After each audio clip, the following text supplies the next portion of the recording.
Programme में खुशामदीद। मैं हूं आपको होस्ट सईद काजी और मेरे साथ हैं मेरे को होस्ट मियां शाहिद साहब और बहुत अहम मेहमान आज हमें ज्वाइन कर रहे हैं एजाजुल हक साहब, सीनियर सियासतदान अंदर की खबर रखते हैं। मैं कुछ रन डाउन की खबरें कुछ आपकी खिदमत में पेश कर दूँ, फिर बराह रास्त जाऊँगा एजाजुल हक साहब के पास रहनुमाई के लिए। मुज़ाकरात कहीं और आला सतह पर क्या हो रहे हैं। फैसल वाबड़ा साहब की भी एक बड़ी पॉजिटिव किस्म की एक ट्वीट आई है। वो कह रहे हैं कि कहीं ना कहीं मामलात सेटल हो रहे हैं। मौलाना साहब से भी, PTI के साथ भी, बिलावल भुट्टो साहब के साथ भी कि क्या मामला है, ये कहाँ और क्या बातें हो रही हैं। ट्रंप की काबीना में नई तैनाती से जो कुछ उम्मीदें पैदा हुई हैं, ये क्या है। हम हमेशा बाहर की तरफ क्यों देखते हैं कि जी बाहर से हमारा कोई मसीह आएगा, हम अपने खुद मसाइल हल क्यों नहीं कर सकते। ये कौन सी उम्मीदें और होप्स हैं, इन पर हम बात करेंगे। IPPs का एहतसाब करने की बजाय नए मुआहदे क्यों किए जा रहे हैं। बहुत से लोगों को गिरफ्तार किया गया है बिजली चोरी में, मगर वो छोटी छोटी फिश, बड़े लोग और बड़े हज़ारों और ट्रिलियंस ऑफ रुपीज़ के जो घपले हैं उनको कोई पूछेगा। और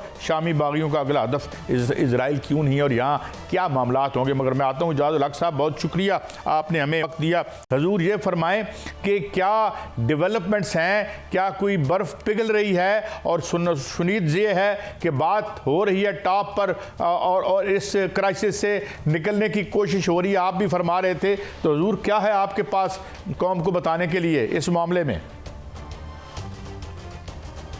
बिस्मिल्लाहिर्रहमानिर्रहीम। बहुत शुक्रिया पहले तो आपका कि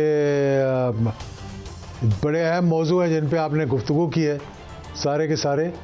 देखें, पहली बात तो ये है कि जो कह रहे हैं गुफ्तगू हो रही है, गुफ्तगू नहीं हो रही है। कभी भी ऐसा नहीं हुआ किसी स्टेज पर भी कि गुफ्तगू जो है वो ना हो रही हो या इंगेजमेंट ना हो। इंगेजमेंट किस सतह पे हो रही है, मतलब ऊपर से नीचे तक हर सतह पे इंगेजमेंट हो रही है। तमाम लोग जो है वो राब्ते में रहते हैं और बातचीत जो है वो चलती रहती है किसी न किसी स्टेज पर। अब वो उसकी नौइयत क्या है, उसकी नौइयत देखें। पहली बात तो ये है कि जिसके लिए ये हम सारे गुफ्तगू कर रहे हैं, क्या वो चाहता है कि बातचीत हो कि ना हो। और बाकी तो सारे चाह रहे हैं कि हो, लेकिन किसी की हिम्मत नहीं होती कि जाके बात करे। और अगर वो ये फैसला कर लेंगे कि हाँ बातचीत करनी है, तो मेरा ख्याल है रास्ता जो है वो खुद ब खुद निकल आएगा उसके अंदर से।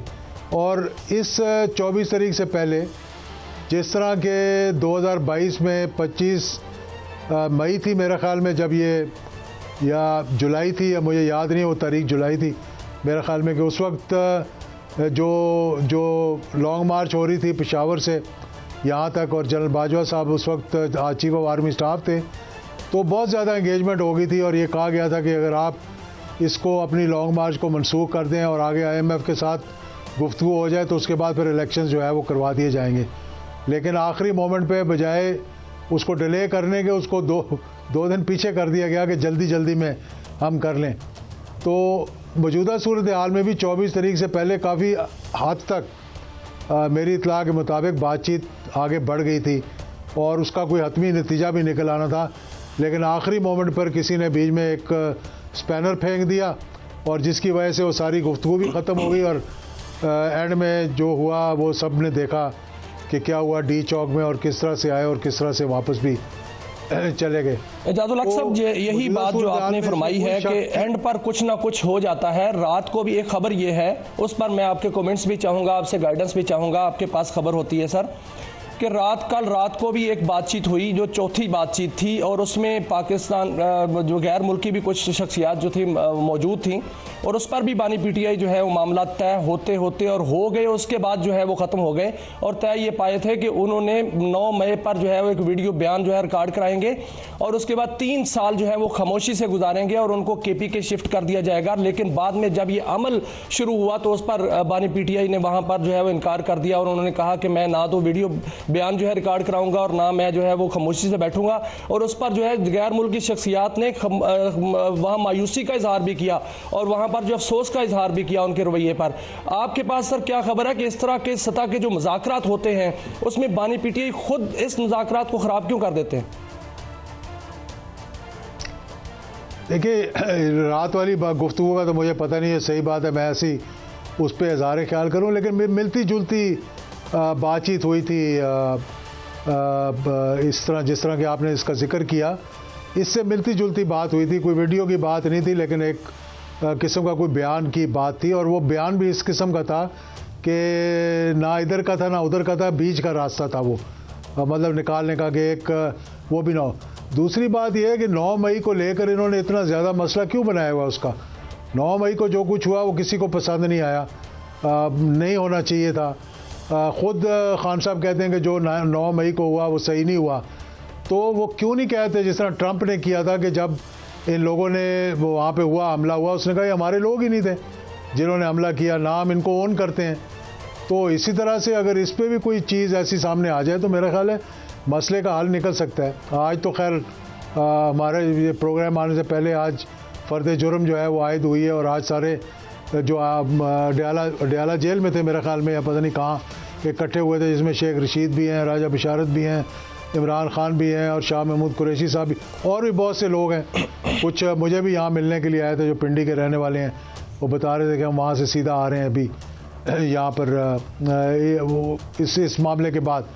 तो इन चीज़ों को लेने के लिए देखें कुछ इस किस्म का तरीका कार और अल्फाज ऐसे हो सकते हैं जिससे कि आप ये समझें कि आपने कह भी दिया और नहीं भी कहा है। मैं वैसे एक बात कर रहा हूँ, लेकिन मुझे ये समझ नहीं आती बात कि जाकर जो लोग पट्टी पढ़ाते हैं, जो उनको जाके मतलब गलत राय देते हैं, मेरे नज़दीक गलत राय देते हैं, वो सारे ये कहते हैं जी कि आपने अगर ये अपना स्टांस बदल लिया, अगर आपने नेगोशिएशंस कर ली, अगर आपने बातचीत कर ली, तो आपका ग्राफ जो है वो नीचे आ जाएगा। तो क्या हमने अपने ग्राफ को ऊपर रखने के लिए पाकिस्तान को नीचा दिखाना है?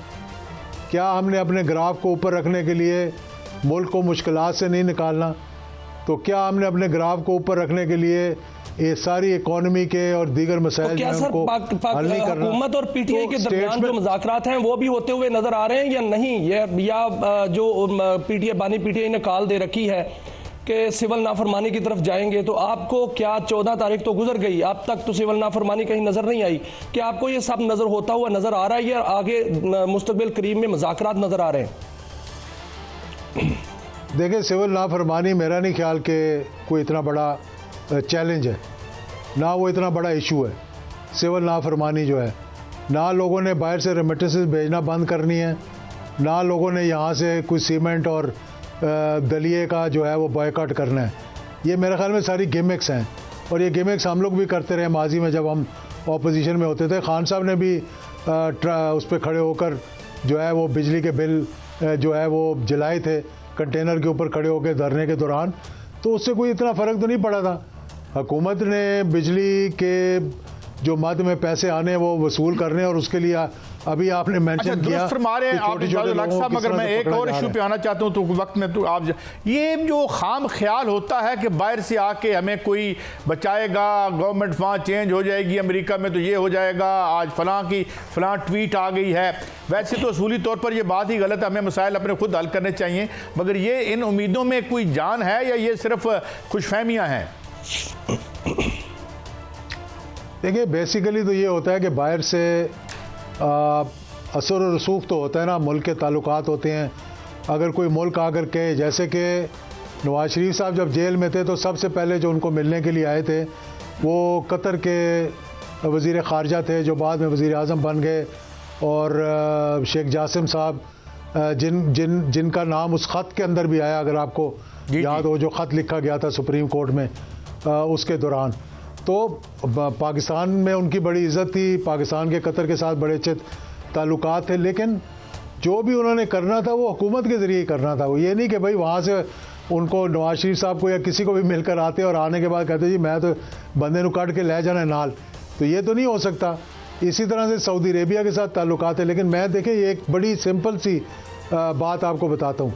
जी बात यह है कि जब जिसने मुज़ाकरात करने हैं उसने ख़ुद जब फैसला कर लिया तो मुज़ाकरात ही मुज़ाकरात होंगे और बड़ी आसानी के साथ तय भी हो जाएंगे। इससे ज़्यादा मुश्किल में मैं ये बार बार कह चुका हूँ कि नवाज शरीफ साहब थे, जिनकी एक डायरेक्ट कन्फ्रंटेशन हुई थी उस वक्त के चीफ ऑफ आर्मी स्टाफ के साथ, जिनको निकालने की कोशिश की गई, लेकिन वो बच गए और हुकूमत खत्म हो गई। अब इससे ज्यादा कन्फ्रंटेशन क्या हो सकती थी? क्या आमने सामने आ गए थे? सर, अगर मुज़ाकरात नहीं होते तो जनरल फैज का जो है वो एक ट्रायल हो रहा है, और ये भी कहा जा रहा है कि उसमें जनरल फैज़ ने जो बताया है या उन पर जो चार्जशीट की गई है और उसमें बानी पीटीआई का भी नाम आ रहा है, क्या आप समझ रहे हैं कि अगर मुज़ाकरात नहीं होते और इस तरफ मामला डेडलॉक पर ही रहता है तो क्या आप उनको उनके साथ ट्रायल जो होता हुआ नज़र आ रहा है? देखिए, अभी वो तो उसके बारे में इतना सबको पता नहीं है। जो बात मैं कर रहा था, मैंने कहा कि जब सारे लोग आ रहे थे उस वक़्त नवाज शरीफ साहब को ले जाने के लिए, जब तक उन्होंने खुद फैसला नहीं किया, जब तक कोई मामला तय नहीं हुआ, और जब उन्होंने फैसला कर लिया तो 1 माह के अंदर अंदर वो सऊदी अरेबिया चले गए थे। तो इस तरह मुज़ाकरात जिसके साथ करने हैं, जब तक वो अपना ज़हन नहीं बनाएगा तो मेरे कहने से या किसी और के कहने से तो कोई फ़र्क नहीं पड़ेगा। दूसरी बात जो आपने की है, ये ट्रायल बड़ा एक अहम ट्रायल है पाकिस्तान की तारीख़ में। मतलब माजी में भी होते रहे हैं इस किस्म के ट्रायल। मुजीबुर रहमान साहब का हुआ जो अगरतला केस था, उसके बाद दूसरा हुआ जो जुल्फ़िकार अली भुट्टो के ख़िलाफ़ एक बगावत होने लगी थी, अटक केस जिसको कहते हैं, जिसमें मेरे वालिद जो थे वो प्रिजाइडिंग ऑफिसर थे और बहुत बड़े बड़े पाकिस्तान के असम ज़फ़र साहब जो थे वो रिप्रेजेंट कर रहे थे दूसरी साइड को। तो ये सारे केस, लेकिन ये केस जो है ये थोड़ा सा इसका एक पॉलिटिकल एंगल बीच में आ गया, इसलिए ज़्यादा लाइमलाइट में केस आ गया। पॉलिटिकल एंगल तो उनका भी था, अटक केस का बड़ा पॉलिटिकल एंगल था। तो ये भी एक सीरियस मसला मैं समझता हूँ कि प्री रिटायरमेंट और पोस्ट रिटायरमेंट अगर उनका कोई ऐसा किरदार था जो कि आर्मी एक्ट के ख़िलाफ़ था या किसी वजह से उसमें कोई इन्वॉल्वमेंट नज़र आए कि उनके कई राब्ते थे इस किस्म के, तो लाजिम बात है कि वो ट्रायल फिर आगे चलेगा। अच्छा एजाज़ुल हक साहब, एक और जैसे कहते हैं ना कि पॉलिटिक्स नोज नो ग्रेटिट्यूड, आपके वालिद मोहतरम का एक रोल था बहरहाल तारीख़ में, जिसे हम जो है वो कभी भूल नहीं सकते। तो आज ख्वाजा आसिफ साहब का एक बयान आया कि जी वो हमें अफ़गान जहाज़ ने $600 बिलियन का नुकसान पहुँचाया। अब ये तमाम लोग, इनकी तमाम जो पॉलिटिकल जो है लॉन्चिंग है या जो आए थे, ये तो जनरल साहब ही लेके आए इनके वालिद मोहतरम को। तो ये इस बयान को आप कैसे देखते हैं और would you like to react to it? देखिए, अफ़गान जहाद के 2 हिस्से थे। एक हिस्सा था 1979 टू 1986, दूसरा हिस्सा था वो जो शुरू हुआ जब अमेरिका ने वहाँ पर जो है वो इंटरवेंशन की। और ये जो मुल्क के अंदर जो इकोनॉमिक लॉस हुआ, जो टेररिज्म यहाँ मुल्क के अंदर हुआ, ये वो हमारी अपनी पॉलिसीज़ की कमज़ोरी की वजह से था। जो अफ़गान जहाज़ था जिसके अंदर रूस को शिकस्त हुई, उसके अंदर पाकिस्तान को नुकसान कोई भी नहीं हुआ, फ़ायदा ही हुआ होगा अगर हुआ तो। लेकिन पोस्ट अफ़गान जहाज़ जो हमारी पॉलिसीज़ रही हैं ना, जो 88 के बाद की पॉलिसीज़ रही हैं, 90s की रही हैं, जिसमें जलालाबाद को फ़तह करने की कोशिश की गई, और अब ख़ास तौर पर अमेरिकन इनख़ला के बाद जो हमारी पॉलिसीज़ हैं कि इस वक्त हम जितना वैक्यूम वहाँ पे क्रिएट कर रहे हैं अफ़गानिस्तान के अंदर, वो सारा फिल कर रहा है हमारे दुश्मन जाके इंडिया और दीगर लोग जो है वो उसको फिल कर रहे हैं। तो नुकसान अगर हमें इकनॉमिक हुआ तो उस दहशतगर्दी की जंग के दौरान हुआ, जो पाकिस्तान के अंदरूनी दहशतगर्दी थी, जिससे हमारे 80,000 लोग शहीद हुए और हमें बिलियंस ऑफ रुपीज़ का जो है और डॉलर्स का जो है वो इकनॉमिक हमें नुकसान हुआ। तो उसकी वजह ये नहीं थी कि वो अफ़गान जहाज़ पे हम सारा इल्ज़ाम लगा दें, उसकी वजह ये थी कि हमारी अपनी पॉलिसीज़ ठीक नहीं थी और अभी तक हम वो जंग लड़ रहे हैं जो कि हमारी अपनी कमज़ोरियों की वजह से शुरू हुई। वो यू थिंक अच्छा। और मैं फाइनली आपसे दोबारा आता हूँ ज़रा पॉलिटिकल इशू पे। ये जो फैसल वावडा साहब का बड़ा एक रजायत भरा या ऑप्टिमिस्टिक ट्वीट आया, पता नहीं आपकी नज़रों से गुजरा है या नहीं गुजरा, वो भी यही कह रहे हैं कि जी सूनर देन लेटर जो है ये सारे इशूज़ रिजॉल्व होंगे, क्योंकि पूरी कौम देख रही है और एक सूली पे लटकी हुई है इस सारी माजाराई की वजह से। मैशत का हाल आपके सामने है, तो do you see any light at the end of the tunnel? Oh, there is never total darkness at the end of the tunnel. There is always a light at the end of the tunnel. I think there is a realization. लोग इस बात को realise कर रहे हैं, लेकिन देखें मसले का हल ये नहीं है कि आप चैलेंज करें स्टेट को।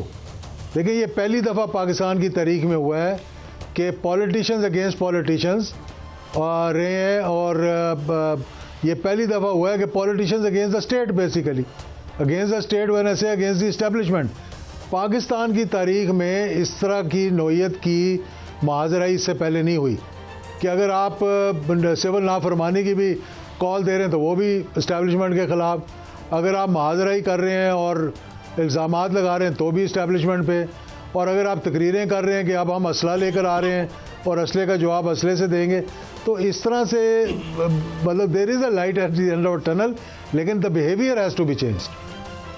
जनाब एजाज उल हक साहब सीनियर सियासतदान हमारे साथ थे। Thank you very much for guiding us, thank you very much for enlightening us on these important issues. एक ब्रेक की तरफ बढ़ते हैं, मगर बहरहाल उम्मीद का दामन तो हाथ से नहीं छोड़ना चाहिए, और ये जो एक है कज़िया, इसको किसी तरफ तो लगना चाहिए, क्योंकि असल मसले तो इसके बाद हैं, जो मैशत है, यहाँ का सोशल सेक्टर है, यहाँ के जो पोलिटिकल जियो पोलिटिकल सिचुएशन है, दुनिया में जिस तरीके से रियासतों का मेल्ट डाउन हो रहा है, इसमें हमने कैसे बिहेव करना है और बचना है, ये बड़ा ज़रूरी है। एक ब्रेक के बाद हाजिर होते हैं, और बहुत से इश्यूज़ हैं। IPPs में बर्फ गिरती है तो बेचारे मुसलमानों पर, चलो छोटे छोटे लोगों को भी पकड़ लें, मगर असल बड़ी मछलियाँ नहीं पकड़ेंगे तो क्या होगा। खबर लेंगे जनाब मियाँ शाहिद साहब से, हमारे साथ रहिए।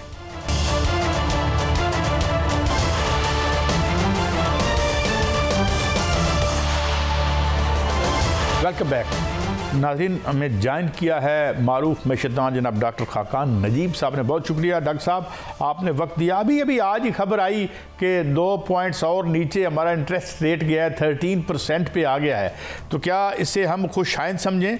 क्योंकि कुछ वो लोग जो बेचारे मेरे ख्याल में फ़िक्स डिपॉजिट वाले हैं, उनको तो शायद उनके लिए बेहतर हो या ना हो, लेकिन बिज़नेस के लिए क्या बेहतर होगा, और व्हाट डज़ इट इंडिकेट?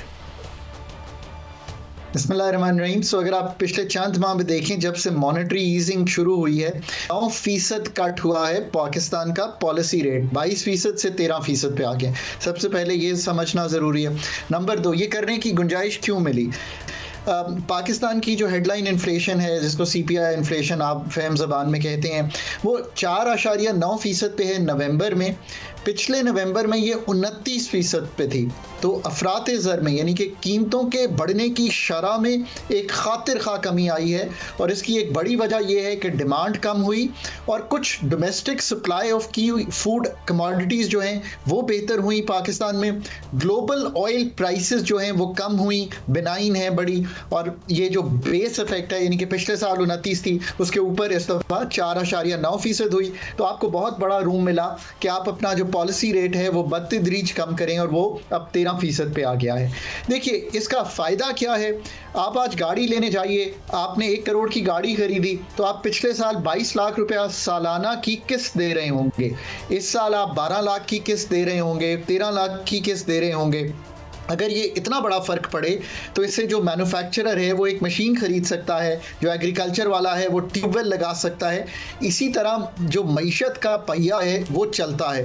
पर याद रखिए कि ये जो इस वक्त आपको रूम मिला है, जो स्पेस मिली है, उसके सबसे बड़ी वजह IMF की इंगेजमेंट है, और ये क्रिटिकल है पाकिस्तान के लिए कि इस मैक्रो स्टेबिलिटी को, जिसका मतलब अफरात ज़र में कमी, बैरूनी खसारा भी संभल गया है, कुछ सरप्लस है $200 मिलियन का पहले 5 माह का, और तीसरा रिजर्व्स $12 अरब पे हैं। इनको प्रूडेंटली यूज करें, ये क्रिटिकल है। Ease of doing business, cost of doing business, remittance ने बहुत बड़ा सहारा दिया है। पाकिस्तान की रेमिटेंस इस साल $3-4 अरब ज़्यादा होगी पिछले साल से, यानी कि 33 से 35 अरब की रेमिटेंस लगेगी। तो एक स्टेबिलिटी तो है रुपए की कदर में, पर ये याद रखिए कि रुपए की कदर जो है वो मईशत की जो स्ट्रेंथ है ना, उसको एक्सप्लेन नहीं करती। बट अगर मईशत में स्ट्रेंथ होगी तो रुपया खुद ही जो है वो ठीक हो जाएगा या स्ट्रांग हो जाएगा। सो पहले मईशत को स्ट्रांग करें। जैसे आपने कहा,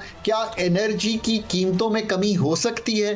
क्या एनर्जी की डॉक्टर में 2 चीज़ें मैं चाहूँगा, मैं माफ़ी चाहता हूँ इंटरजेक्ट करूँ। एक तो ये बताएं कि ये बाकी तो इंडिकेटर्स बेहतर हुए भी हैं, मगर इन रीजन में सबसे ज़्यादा महंगी बिजली हम खरीद रहे हैं, एक्सपोर्ट कैसे बढ़ेगी? नंबर 1। नंबर 2, इसका प्रॉपर्टी की मार्केट बुरी तरह बैठी हुई है, और यहाँ असल बेशुमार लोग जो हैं यही काम करते रहते। इसका क्या इम्पैक्ट होगा इस जो पॉइंट जितने बेसिस भी नीचे आया है प्रॉपर्टी पर?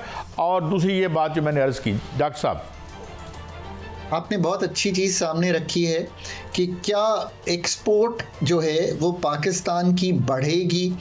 कोई 7-8% बढ़ी ही है पिछले साल से, बट हमारा जो एक्सपोर्ट का तनाजुल है हमारे जीडीपी का वो 9% के करीब है, जो ममालिक 22 से 90% पर हैं जिनसे कम्पीट करना है। इंडिया 22 पर है, Vietnam 91% of their GDP export करता है। वो तब तक नहीं बढ़ेगी जब तक हम अपनी मार्केट को कंपेटिटिव नहीं करेंगे, अपनी इंडस्ट्री को, और बिजली के निर्खों में, गैस के निर्खों में कंपेटिटिव नहीं होंगे, उसकी एफिशिएंसी में कंपेटिटिव नहीं होंगे।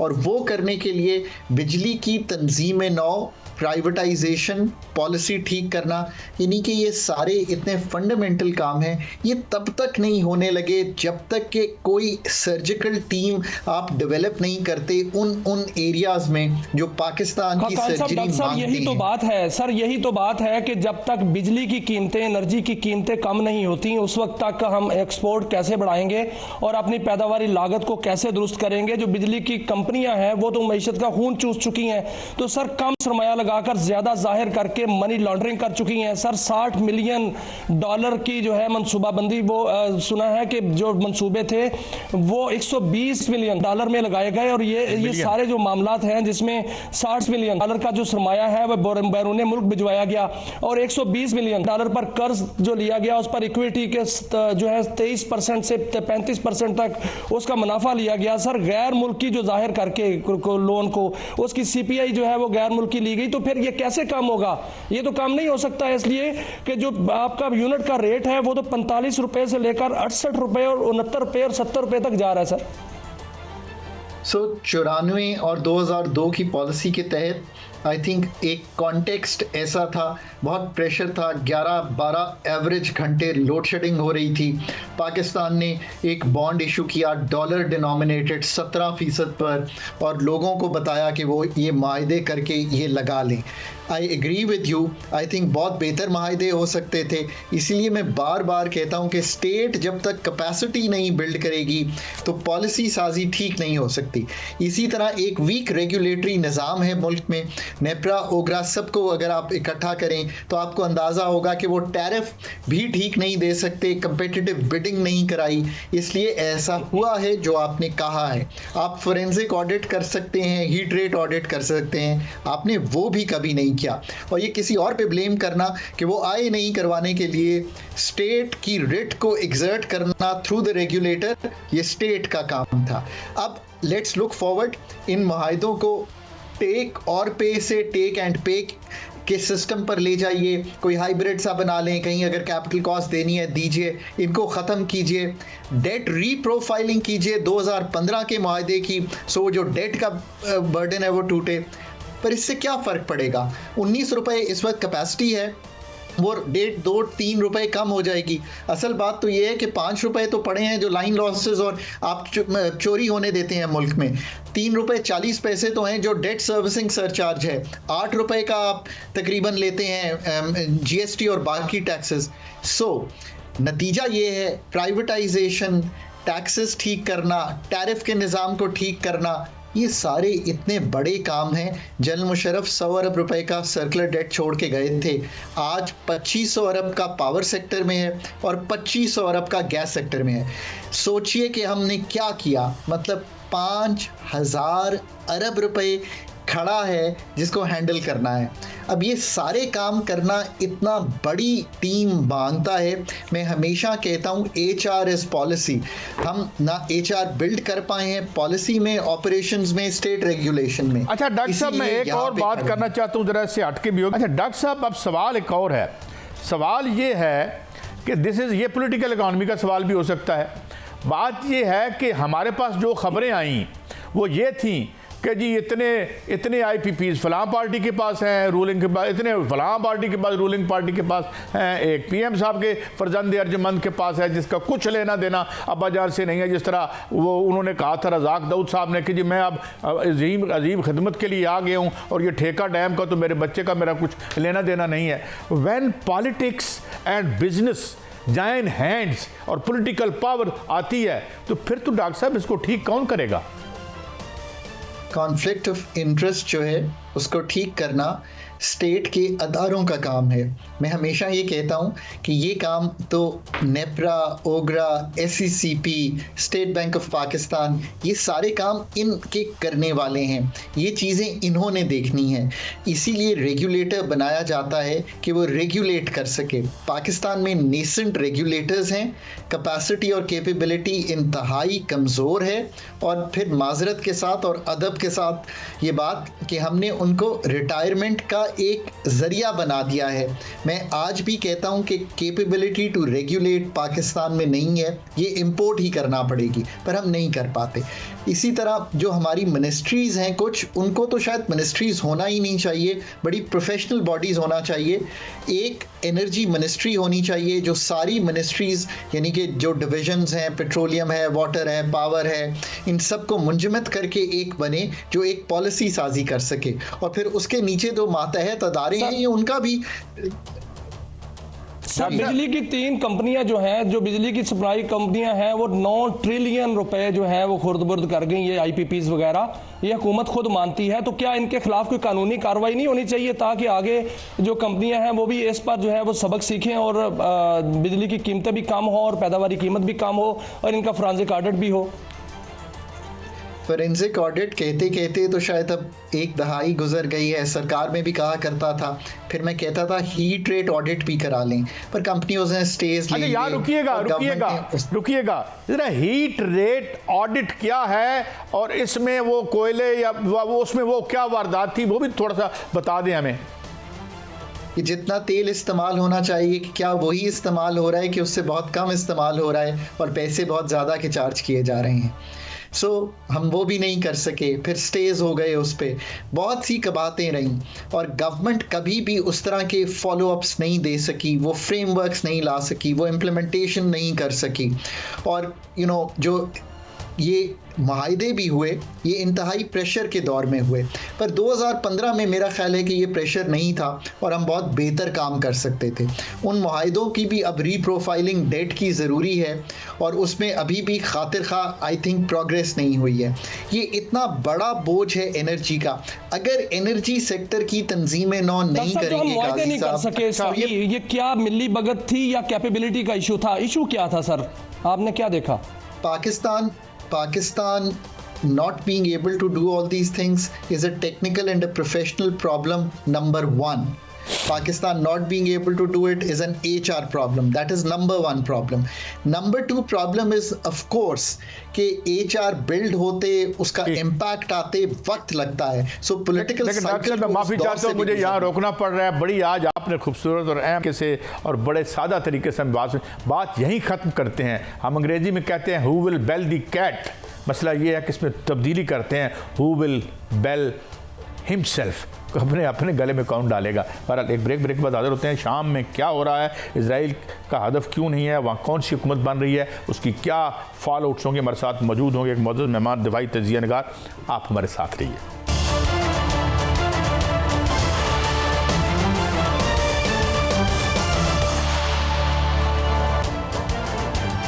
वेलकम बैक नाज़रीन। अब बात करेंगे हम शाम में जो इतनी बिजली की सी तेज़ी से वाक़यात रूनुमा हुए, अब आइंदा इसकी फॉल आउट क्या होगी। हमारे साथ मौजूद हैं ब्रिगेडियर रिटायर्ड बाबरुद्दीन साहब। बहुत शुक्रिया ब्रिगेडियर साहब, आपने हमें वक्त दिया।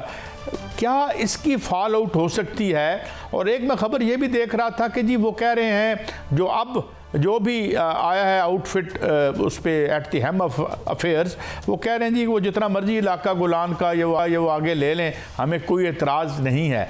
तो ये कैसे प्ले आउट करता आपको नज़र आता है?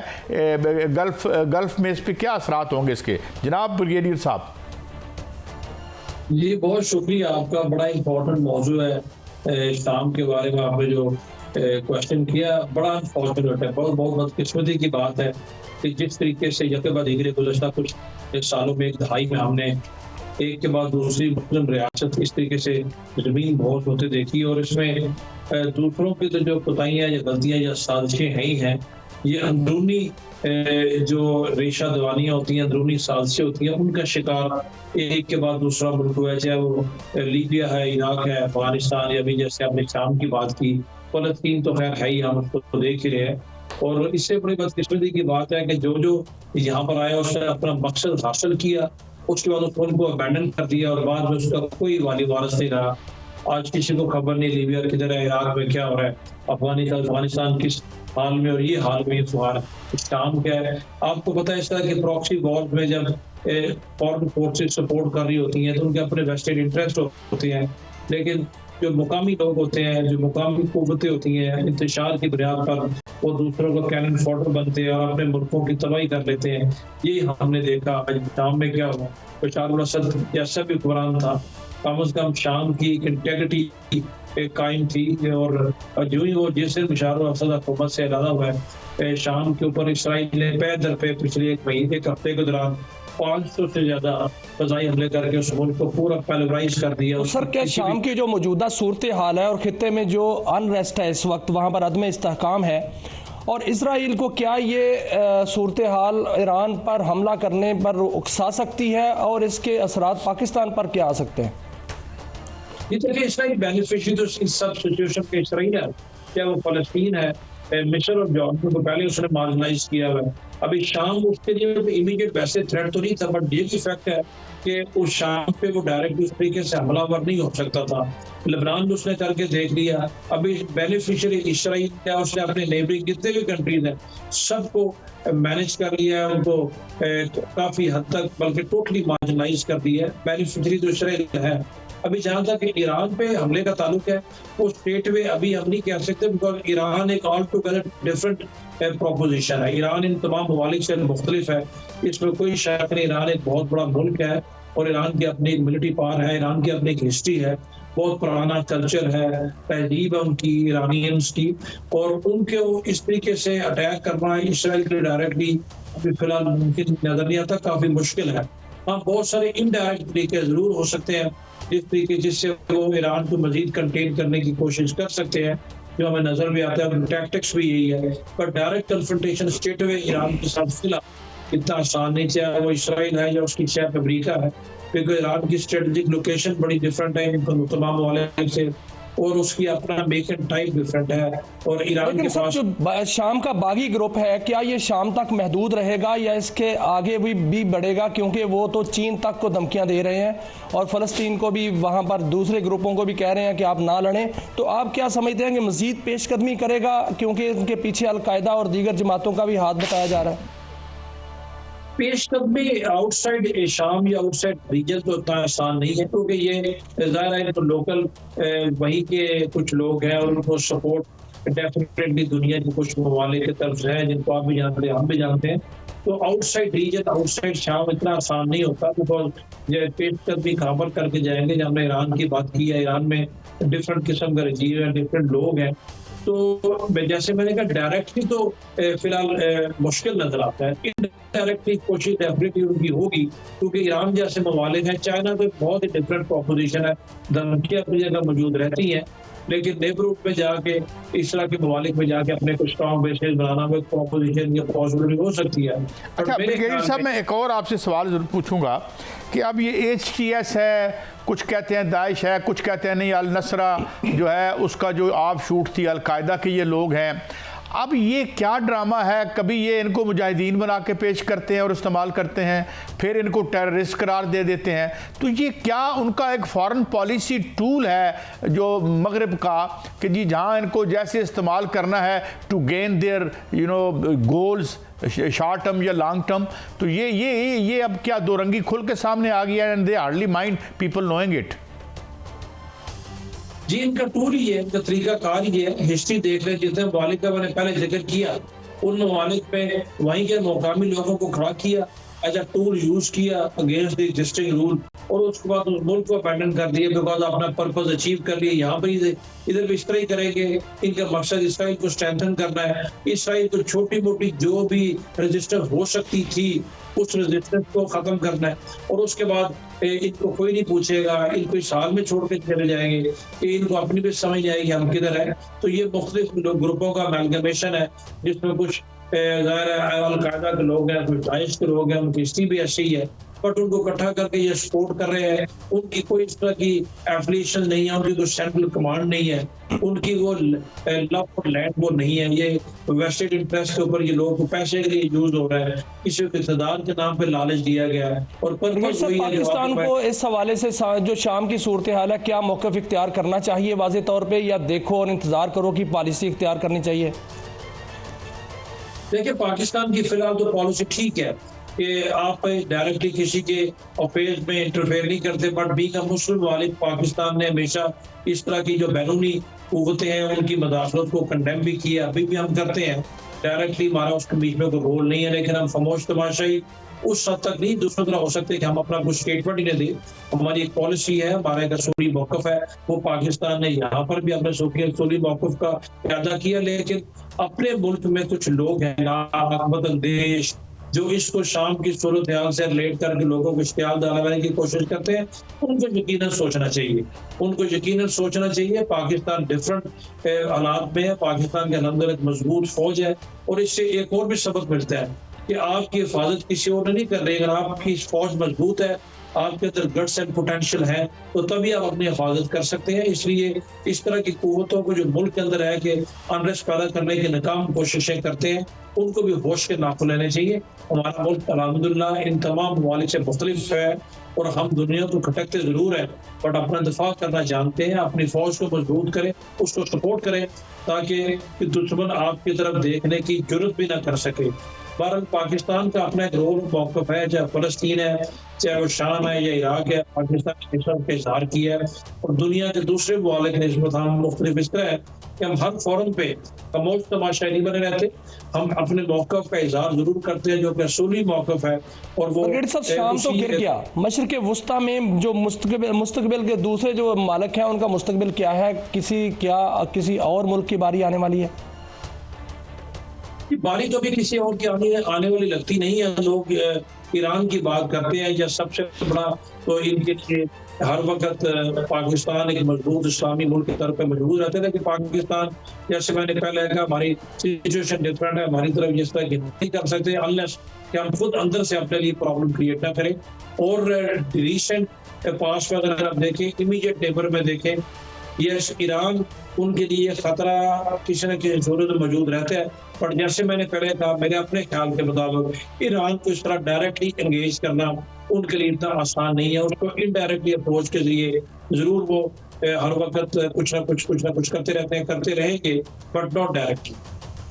अच्छा ब्रिगेडियर साहब, ये फरमाइए कि जो एक एडमिनिस्ट्रेशन चेंज हो रही है अमेरिका में, और जो पहले तो वो ये कहते थे कि जी जंगें बंद करेंगे, यूक्रेन को भी शायद कुछ जर्नैल भेजा है उन्होंने बंद करवाने के लिए, मगर मिडल ईस्ट में तो पहले उनका स्टेटमेंट आया कि जी अगर हमास ने वो उनको ना छोड़ा, जो वो कैदी हैं उनके पास, तो वो उनको बर्बाद, और क्या बर्बाद करना है और कितना बर्बाद हो सकते हैं। तो ये क्या, ये हर जो सदर आता है पहले कहता है जी कि हम बम नहीं फेंकेंगे, यही कह रहा था ओबामा, और 1 घंटे में 3 बम फेंके उसने अपने 4 साल के टेन्योर में, या मे भी 8 साल के टेन्योर में। तो ये क्या पॉलिसी होगी ट्रंप की आपके ख्याल में? ट्रंप एक ज़ाहिर है पॉपुलिस्ट के ऊपर उसकी सियासत है। पॉपुलिज्म की सियासत इलेक्शन में कुछ और होती है, जब इक़्तिदार में आते हैं कुछ और होती है। पॉलिसी भी वही होगी जो अमेरिकन की डिक्लेयर्ड पॉलिसी है, जो अमेरिकन एस्टैब्लिशमेंट की पॉलिसी है, पेंटागन की पॉलिसी है, और उसमें अपने वेस्टेड इंटरेस्ट की जहां पर जंग छेड़नी है जंग छेड़ेंगे, जहां पर जंग नहीं छेड़नी वहां पर वो वक्ती तौर पर खामोश रहेंगे। आपको पता ही है कि उनकी पॉलिसी रिगार्डिंग ज़ायनिज़्म क्या रही है, इसराइल के मतलब पैलेस्टीनियंस के अगेंस्ट क्या रही है, वो यही करते हैं वेट एंड सी और डिवाइड एंड रूल के ऊपर। तो उनकी पॉलिसी यही होगी, ट्रंप जो मर्जी कहता है। ट्रंप पहले भी 4 साल उसने हुकूमत की है, कोई अमेरिकन पॉलिसी में मेजर शिफ्ट नहीं आया। बातें करना आसान होता है, जब आप इक़्तिदार में आते हैं तो आपके लिए बड़ा मुश्किल होता है डाइवर्ट करना अपने डिक्लेयर्ड स्टेटमेंट पॉलिसी से। अमेरिका जो है यूक्रेन को तो वहां पर जंग बंदी के लिए बात कर रहा है, रूस को मना कर रहा है, लेकिन इसराइल को मना नहीं कर रहा, और वहां कह रहा है जहन्नम बना दूंगा, और वहां पर जो है वो बड़े बड़े बम जो है वो चलाए जा रहे हैं। आप क्या समझते हैं कि वो अमेरिका इसराइल को मौका दे रहा है, ग्रेटर इसराइल का? जी बिल्कुल मौका दे रहा है, इसमें कोई दो राय है ही नहीं है। मैंने आपको जैसे हम डिस्कस कर रहे हैं, पैलेस्टीनियंस को आपने 1 साल में बिल्कुल उसको मलबे का ढेर बना दिया, गाजा को भी शाम के साथ ये किया, बाकी जो इमीडिएट कंट्रीज है वैसे आपके मैनेज्ड है, आपके जेर ताबे हैं, आपके कंट्रोल में है। तो इसराइल ग्रेटर इसराइल की बात तो हो रही है, बट कुछ चीजें ऐसी होती है, ख्वाहिशात आपकी हो सकती है, बट कुछ चीजें आपकी, हर चीज आपकी ख्वाहिश के मुताबिक नहीं चलती। इतना भी आसान नहीं होता कि आप पैलेस्टीनियंस को बिल्कुल उनका निशान मिटा के ग्रेटर इजराइल बना दें। कुछ ना कुछ ग्राउंड रियलिटीज ऐसी होती है जो अभी भी है, जो कि साहब आई एम सॉरी, मुझे बड़ा यानी स्टॉप यू, लेकिन बात यह है कि वक्त की दीवार भी हम समझने की कोशिश कर रहे थे और बहुत सी बातें वजाहत भी की। ब्रिगेडियर साहब आपका बहुत शुक्रिया। मगर सवाल एक ये है कि जब आप इस तरह हाई हैंडेडनेस करते हैं और फिर टेररिज्म और टेररिस्ट तंजीमों को आगे लेके आते हैं, तो आपको कोई हक नहीं पहुँचता कि दुनिया के किसी और को रेजिस्टेंस जो है उसको आप टेररिज्म कहें, क्योंकि टेररिज्म तो आजकल रियासती नज़र आ रहा है। आपकी तरफ से हम अहले मगरब की तरफ ख़ास तौर पर इशारा कर रहे हैं। यह था हमारा आज का शो। कल फिर मिलेंगे। अल्लाह हाफिज़।